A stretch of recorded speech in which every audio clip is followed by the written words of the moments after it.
For our final tipping point tonight, let's tackle a disgusting story. The story of a man who deserves our disgust, who's lucky his right to be the worst kind of human is protected under our First Amendment. Take a look.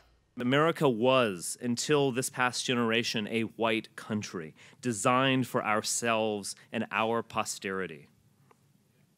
It is our creation. It is our inheritance, and it belongs to us. Hail Trump! Hail our people! Hail victory! Well, he gives me the creeps. That's Richard Spencer, and I only name him because public humiliation has gone out of style, and maybe we should bring it back. He calls himself the leader of the alt-right, a white nationalist movement. I don't need to promote it further. It's racist, it's creepy, you heard him.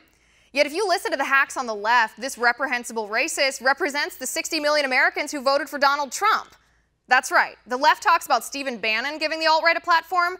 At the same time, they give this fringe fanatic, who ought to be in a bunker somewhere writing a manifesto, all the headlines on all the shows, tweets, radio hits, conversation. They give him the attention. That's as stupid as it is offensive that they would insinuate all of us who elected Donald J. Trump as president of the United States are as racist as that fool. What, are you just now realizing there are racists in America? How privileged are you? Yet 1 month ago, when a despicable racist lunatic called black people who vote Republican effed in the head and compared them to Jews in Nazi Germany who helped the guards at Auschwitz execute their friends and families, after the same guy donated to Hillary Clinton, by the way, that didn't reflect on Hillary Clinton and her supporters? Well, you know the Sonderkommando? Yes. Jewish guards who in effect helped murder Jews in the camps so they could live alone. So there were even Jews who were helping the Nazis murder Jews. Same thing? So blacks who are sort of helping the other side, they're equally nice to me. They just, they're really helping the enemy who want to destroy them. Maybe thinking that if I help them it'll be different, maybe I'll get off okay, or somehow I'll save my race by working for the murderers. I'm sorry, you can't have it both ways. Presidential candidates typically win over 60 million votes across America. As much as I'd love to tell you all Americans are Boy Scouts and American Girl dolls, that's sadly not the case. This alt-right gathering of 200 people is sad. I wish people lived their lives for Christ, not for hate.